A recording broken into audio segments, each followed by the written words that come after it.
বউ পাইয়া সুন্দর স্ত্রী পেয়ে মায়ের কথা ভুলে যেও না। অনেক সাহেব আছে মায়ের কথা ভুলে যায়, স্ত্রীর কথা অনুযায়ী মায়ের উপরে অত্যাচার করে, এরকমও বহুত আছে।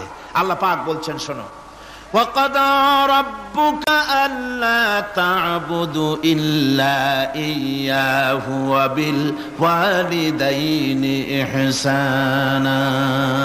তোমার প্রভুর পক্ষ থেকে ফয়সালা হয়েছে, চূড়ান্ত সিদ্ধান্ত হয়ে গিয়েছে, আমি আল্লাহর ইবাদতের পর তোমার মা বাপের ইহসান করবে, খেদমত করবে, তাদের জন্য উপকার করবে, তাদেরকে ভালোবাসবে। আল্লাহ রাব্বুল আলামিন বলেন মা বাপের সঙ্গে কেমনে কথা বলবে, তাদের সাথে কিভাবে আচরণ করবে, আল্লাহ তাও শিখিয়ে দিয়েছেন। আল্লাহ পাক বলেন ওয়ালা তাকুল লাহুমা ওয়া কুল লাহুমা কাওলান কারীমা। মা বাবার সাথে সম্মানজনক কথা বলো। ওয়া কুল লাহুমা কাওলান কারীমা, সম্মানজনক কথা বলো, মাথায় ঝাঁকি দিয়ে রাগ করে চোখ মোটা করে কথা বলো না। তুমি সন্তান, তোমার জন্য সবচাইতে বড় পীর তোমার আব্বা তোমার আম্মা, ঠিক কিনা কন? ছেলের জন্য, মেয়ের জন্য, সন্তানের জন্য সবচাইতে বড় পীর কে? বাপ মা। এটা ভালো করে মনে রাখতে হবে। আপনার মাওলানা সাহেবদের দোয়া, পীর সাহেবদের দোয়া কবুল হতেও পারে, নাও হতে পারে, 50-50 সম্ভাবনাও আছে, আবার সম্ভাবনা নাই। কিন্তু মা বাবার দোয়া কবুল হবে 100% সিউরিটি রয়েছে। রাসূলুল্লাহ বলেছেন 3 জনের দোয়া কবুল হবে, মুস্তাজাবুদ দাওয়াত। কয়জনের দোয়া কবুল হবে? আল্লাহ রাব্বুল আলামিনের হাবিব বলেন 3 জনের দোয়া কবুল হবে আল্লাহর দরবারে। তার মধ্যে একজন হলেন মাজলুম ব্যক্তি, যে ব্যক্তি অত্যাচারিত, যে ব্যক্তি মুসাফির, প্রবাসী, তার দোয়া কবুল হবে। আর মা বাপ যদি সন্তানের জন্য দোয়া করে, ওই দোয়া আল্লাহ রাব্বুল আলামিনের দরবারে মঞ্জুর হয়ে যায়।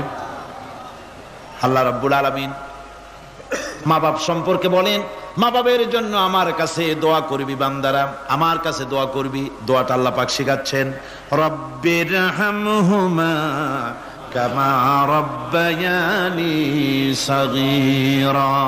পড়েন সবাই, রব্বিরহামহুমা কামা রব্বায়ানি সাগীরা। একটু জিকির করেন লা ইলাহা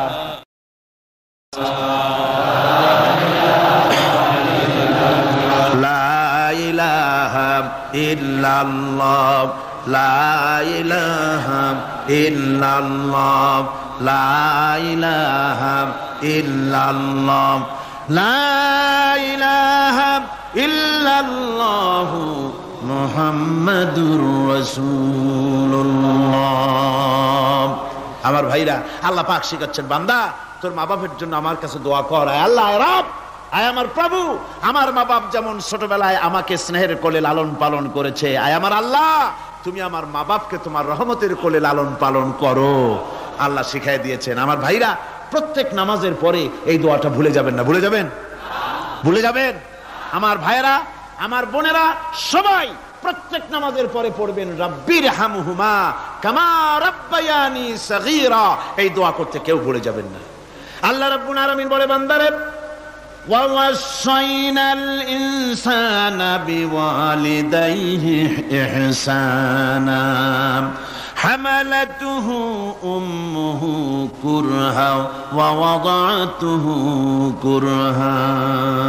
আল্লাহ পাক বলেন আমি পৃথিবীর সমস্ত মানব মণ্ডলীকে উপদেশ দিয়েছি মা বাপকে সম্মান করো, শ্রদ্ধা করো, তাদের উপকার করো। তার কারণ হলো তোমার মা তোমাকে গর্ভে ধারণ করেছে অত্যন্ত কষ্টের সাথে।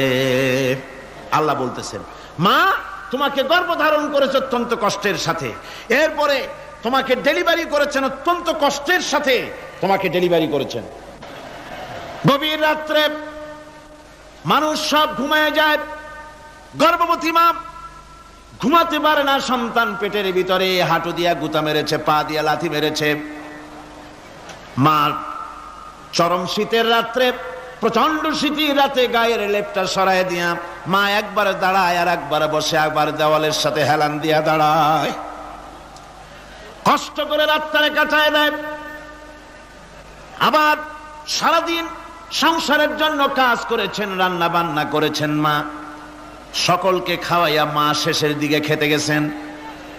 যখন নিজে খেতে গেলেন, খাবারের ক্ষুধাত নিয়ে পেট ক্ষুধা নিয়ে খেতে বসেছেন, পেটের ভিতরে সন্তান লাথি মেরেছে, পেটের মধ্যে ঘুষা মেরেছে, হাঁটু দিয়া গুতা মেরেছে, ভরা পেটে পেটের ভিতরে সন্তান গুতা মারলো হাঁটু দিয়া, মাথা দিয়া। মা ক্ষুধা রয়েছে পেটে, খেতে পারলেন না, বেদনা শুরু হয়েছে। খাবারের থালাটা ঠেলে দিয়ে মা দাঁড়ালেন, বসলেন, চোখের পানি ফেললেন। এভাবে করে মা একটা দুইটা দিন নয়, 10টি মাস পর্যন্ত সন্তানটাকে পেটের মধ্যে নিয়ে, একটা জীবিত মানুষ আর একটা জীবিত সন্তান পেটের মধ্যে নিয়ে নড়াচড়া করছেন, চলাফেরা করছেন। কিতাবের মধ্যে এসেছে রাতের বেলায় মা যে ঘুমাতে পারেন না, সন্তানের নড়াচড়ার কারণে রাতভর ইবাদত করলে যত সওয়াব পাওয়া যেত, আল্লাহ ওই সওয়াব মায়ের আমলনামায় লিখে দেন। সন্তান পেটে থাকার কারণে খেতে পারে না, পেট ভরে ক্ষুধায় কষ্ট পায় মা। এই জন্যে 10 মাস ধরে রোজা রাখলে যে সওয়াব হতো, আল্লাহ রাব্বুল আলামিন মায়ের আমলনামায় রোজার সওয়াব লিখে দেন। 10 মাস পুরে গেল, সন্তান ডেলিভারির সময় চলে এলো। মায়ের মন বিমর্ষ, সন্তান ডেলিভারি হবে, না জানি মরে যায় নাকি, না জানি অপারেশন লাগে নাকি, কি অবস্থা হবে। মা খেতে পারে না, মুখটা শুকায়া যায়। ডেলিভারির সময় যখন আসে, মা বাবার কাছ থেকে বিদায় নিয়ে যায়, স্বামীকে একান্তে গোপনে ডেকে নিয়ে বলে, প্রাণের স্বামী, দীর্ঘদিন একসঙ্গে ঘর কন্যা করেছি, অপরাধ হয়ে যেতে পারে, আমারে মাফ করে দিও। আমার মনে হয় এবার আমি আর বাঁচবো না। সংসার থাকলো, চাবি থাকলো, সব বুঝে নাও, আমারে মাফ করে দিও। মা চলে গেল সতিকা গৃহে, ক্লিনিকে চলে গেল, অপারেশন থিয়েটারে চলে গেল, অথবা ডেলিভারির জায়গায় চলে গেল। ডেলিভারি পেইন শুরু হয়ে গেল, বেদনা শুরু হয়ে গেল। এক একটা বেদনা যেন মায়ের এক একটা মৃত্যু যন্ত্রণা শুরু হয়ে যায়। এমন যন্ত্রণা, প্রসব বেদনা দুনিয়ার ভুক্তভোগী মা ছাড়া আর কেউ জানে না। এই চরম বেদনার ভেতর দিয়ে, চরম কষ্টের ভিতরে মা যখন একটা বাচ্চা প্রসব করলো, জিহাদের ময়দানের মতো মা রক্তাক্ত হয়ে গেলেন, সন্তান দুনিয়ায় এলো। মা তখন অস্থির থাকেন। এত বড় বিরাট কষ্টের ভিতরে আল্লাহ রাব্বুল আলামিন বলেন, সন্তান যখন ডেলিভারি হয়ে গেল, মায়ের মনের ভিতরে আমি তখন এই ফিলিংস, এই টেন্ডেন্সি জাগ্রত করে দিই, দেখ কি হয়েছে। মা তখন দেখতে চায় কি হয়েছে। মায়ের সামনে যখন এত কষ্টের, হৃদয় রিংড়ানো, কলিজার 32টি নাড়ি ছেঁড়া যন্ত্রণার সন্তান যখন মায়ের চোখের সামনে আসে, আল্লাহ পাক বলেন, মা যখন তার ছেলের মুখের দিকে তাকায়, মেয়ের মুখের দিকে তাকায়, আল্লাহ বলেন 10 মাসের পেটে ধরা কষ্ট আর ডেলিভারির সব কষ্ট মায়ের মন থেকে মুছে ফেলে দেই। আল্লাহ রাব্বুল আলামিন বলেন, খবরদার দুনিয়ার মানুষ, এমন মায়ের সাথে নাফরমানি করবি না, এ মায়ের সাথে নাফরমানি করবি না, মাকে সম্মান করবি, মার কাছে দোয়া চাবি। দুনিয়ায় যদি সম্মান চাও, রিজেক্ট চাও, মায়ের পায়ে ধরে কাঁদো। মায়ের জাতি অনেক সম্মান তার। রাসূল করিম সাল্লাল্লাহু আলাইহি সাল্লামকে প্রশ্ন করা হয়েছে, হুজুর খেদমত করবো কার? হুজুর কয় মায়ের। তারপরে কার? হুজুর কয় মায়ের। তারপরে কার? হুজুর বলেন মায়ের। তারপরে কার? তোমার পিতার। 3 গুণ। তোর মায়ের মর্যাদা 3 গুণ বেশি, তোর বাপের চাইতে মর্যাদা বেশি। সুবহানাল্লাহ পড়ে। আর আজকে ইসলামের শত্রুরা তারা বলে যে ইসলাম নারীর অধিকার আদায় করে নাই। নারীর অধিকার ইসলাম দেয় নাই তো কে দিয়েছে? আমার বন্ধুগণ, বিশ্বনবী জনাব মুহাম্মদ রাসূলুল্লাহ সাল্লাল্লাহু আলাইহি ওয়াসাল্লাম মসজিদে নববীর ভিতরে বসে আছেন। এক বৃদ্ধা মহিলা মসজিদের মধ্যে প্রবেশ করলেন। হুজুর বৃদ্ধাকে দেখে দাঁড়ায় গেলেন, বিশ্বনবী বুড়ি মেয়ে লোককে দেখে দাঁড়ায় গেলেন। আল্লাহর নবী বুড়িকে দেখে দাঁড়ালেন। বুড়ি যখন কাছে এলেন, আল্লাহর নবী নিজের গায়ের চাদর বুড়ির জন্য বিছায়া দিলেন। বুড়ি বসলেন। এরপরে কথাবার্তা সারার পর বুড়ি যখন বিদায় হবেন, হুজুর আবার দাঁড়ালেন। বুড়ি মহিলা চলে গেলেন। সাহাবায়ে কেরাম বলেন, ইয়া রাসূলুল্লাহ, কিছুই বুঝলাম না, একজন বৃদ্ধা মহিলার জন্য বিশ্বনবী দাঁড়ান আর গায়ের চাদর বিছান। আমরা বড় আশ্চর্য হয়ে গেলাম। নবীজি বলেন, ও আমার সাহাবীরা, তোমরা জানো না এই মহিলাকে চিনতে পারো নাই? আমি আমার মায়ের দুধ আমার জীবনে কিসমতে তেমন হয় নাই, আমি আমার মায়ের দুধ তেমন কিসমতে পাই নাই। যার বুকে দুধ খেয়ে, যার কোলে কাখে চড়ে আমি বড় হয়েছি, আমার সেই দুধ মা ইনি হযরতে হালিমাতুস সাদিয়া, আমার সেই দুধ মা। রাসূলুল্লাহ নিজে সম্মান দিয়েছেন মায়ের।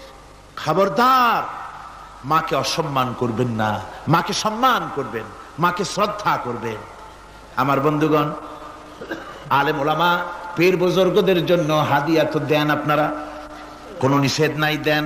হাদিয়া দেওয়াও সুন্নত, নেওয়াও সুন্নত, দিবেন, আমি কোনো নিষেধ করি না। কিন্তু আমি বলতে চাই, পীর বুজুর্গদের কাছে, আলেম ওলামাদের কাছে হাদিয়া দিয়া আল্লাহরে যত না খুশি করতে পারবেন, এই ডালিম বেদানার মৌসুমে বেদানা একটা ভেঙে নিজ হাতে যদি মায়ের মুখে তুলে দেন, আল্লাহর আরশ খুশি হয়ে যাবে, আল্লাহর আরশ আজিম খুশি হয়ে যাবে, আল্লাহ পাক খুশি হয়ে যাবেন। মায়ের খাওয়াও, বাপকে খাওয়াও, তোমার সবচেয়ে বড় পীর তিনি। সুবহানাল্লাহ পড়ে, সুবহানাল্লাহ। মা বাপ যদি একটু দোয়া করে দেয়, তোমার জিন্দেগীর কাম শেষ। একটু বদদোয়া করলে জাহান্নামে যাবা। কোন পীর সাহেব বদদোয়া করলে জাহান্নামে যাবে এমন কথা নয়, কোন মাওলানা বদদোয়া করলে দোজখে যাবে এমন কথা নয়। রাসূল বলেছেন, হুমা জান্নাতুকা ওয়া নারুকা। মা বাপ তোমার বেহেশত, মা বাপ তোমার জাহান্নাম। মা বাপ যদি অসন্তুষ্ট হয়, দোজখে যাবি, আর মা বাপ যদি খুশি, আল্লাহর জান্নাতে চলে যাবি। সুবহানাল্লাহ, সুবহানাল্লাহ, সুবহানাল্লাহ। মায়ের পায়ের তলে তোর বেহেশত। আমরা পুরুষ, আমাদের গত বছরও বলেছি, আমরা পুরুষ, আমাদের পায়ের তলে জুতা। আমাদের পায়ের তলে কি? শুধু জুতা। আর আমার মা, আমার মায়ের জাতি যারা এই প্যান্ডেলে বসে আছেন, আমার মায়েরা, বোনেরা, মায়ের জাতি যারা পৃথিবীতে, মায়ের জাতির পায়ের তলে আল্লাহর বেহেশত। সুবহানাল্লাহ। নারীর মর্যাদা ইসলাম দেয় নাই, কে দিয়েছে?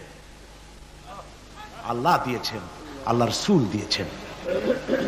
আমার বন্ধুগণ, হযরত বাইজিদ বুস্তামি, ছোট্ট বাচ্চা ছেলে, গভীর রাত্রে মা অসুস্থ, পানির পিপাসায় জেগে উঠেছেন।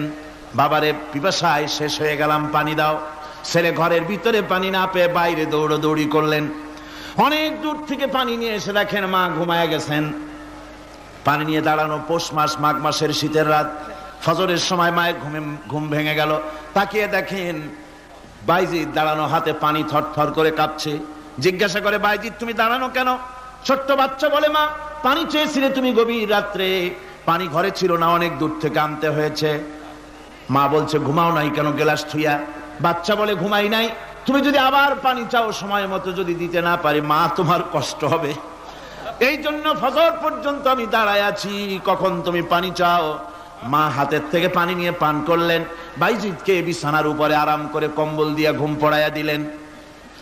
হযরতে বাইজিদের মা উযু করে ফজরের নামাজ পড়ে সিজদায় চলে গেলেন। চিৎকার মেরে কেঁদে বলেন, আমার রব, আমার আল্লাহ, আমি আমার বাইজিদের মা, আমি মা হয়ে বাইজিদের জন্য দোয়া করি। বাইজিদ আমার জন্য আজকে যা করেছে, আমি মা, আমার কলিজা ঠান্ডা হয়ে গেছে। আয় আল্লাহ, আমি বাইজিদের জন্য দোয়া করি, তুমি তাকে সুলতানুল আরিফিন বানাইয়া দিও। মঞ্জুর হয়ে গেল আল্লাহ পাকের কাছে দোয়া। আমার ভাইরা, আল্লাহ পাক বলছেন, খবরদার, আমার ইবাদতের পরে মা বাপ। আল্লাহর ইবাদতের পরে কারা? মা বাপ। মা বাপকে সম্মান করো, শ্রদ্ধা করো, মোহাব্বত করো, কিসমত খুলে যাবে, কিসমত খুলে যাবে। মা বাপকে সম্মান করো।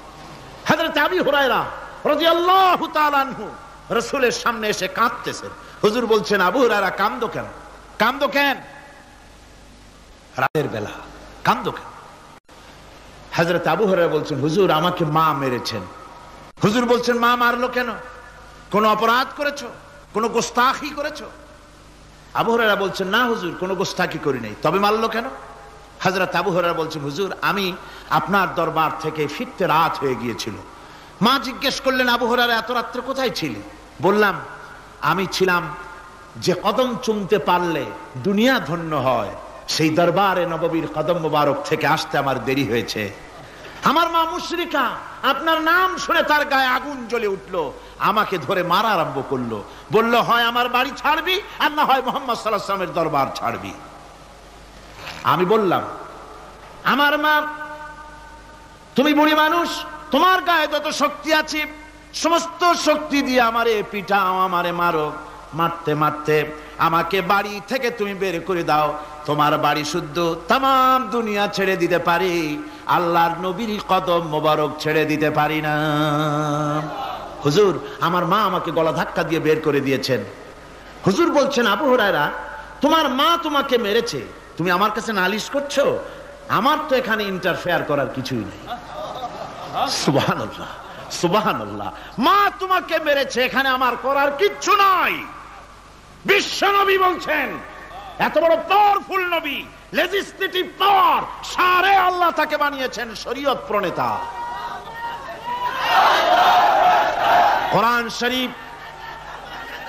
কোরআন শরীফে শুধু হালাল ও হারামের, হালাল এবং হারামের, বৈধ এবং অবৈধের সীমারেখা শুধু কোরআনই ঠিক করেনি, রাসূলের জন্য আল্লাহ ছেড়ে দিয়েছেন। আল্লাহ রাসূলও হারাম, হালাল এবং হারামের বৈধতা অবৈধতার সীমারেখা নির্ধারণ করেছেন। এত বড় ক্ষমতা তার, এত বড় পাওয়ারফুল বিশ্বনবী, তিনি বলছেন মা মেরেছে, আমার করার কিছু নাই। চিন্তা করেন কত বড় কথা, এ কথার লোড কত। হযরত আবু হুরায়রা বলেন, ইয়া রাসূলুল্লাহ, মা মাকে মেরেছেন, আমি আল্লাহর নবীর কাছে মায়ের বিরুদ্ধে নালিশ করতে আসি নাই। বললেন, কেন এসেছো? হযরত আবু হুরায়রা বলেন, হুজুর, এসেছি একটা কারণে।